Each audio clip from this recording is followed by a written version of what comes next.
Քանաքեռ-Զեյթուն վարչական շրջանում օրվա ավարտը երաժշտական էր։ Հայտնի ու սիրված աստղեր նույնքան հայտնի կատարումներով հրավիրված էին վարչական շրջանում կազմակերպված միջոցառմանը։ Վարչական շրջանի ղեկավար Արտակ Հովակիմյանի խոսքով 2 տարի առաջ են վերանորոգել Պարուր Սևակ Դրո փողոցների խաչմերուկում գտնվող այս այգի։ Հիմա բարեկարգ ու մաքուր այգին ծառայում է վարչական շրջանի բնակչությանը։ Շնորհավորում եմ բոլորիս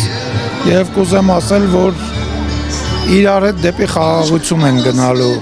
Միանշանակ, դա է մեր օրակարգը։ Էրեբունի Երևան տոնակատարությունների շրջանակներում է Քանաքեռ-Զեյթուն վարչական շրջանում կազմակերպված տոնական միջոցառումը, որը մեկտեղել էր բոլորին, մեծից փոքր, եկել էին մասնակիցը դառնալու տոնական ու հիշարժան երեկոյին։ Շատ ուրախ եմ, որ այսօր համերգ կա, իմ ընկերների հետ եկել եմ,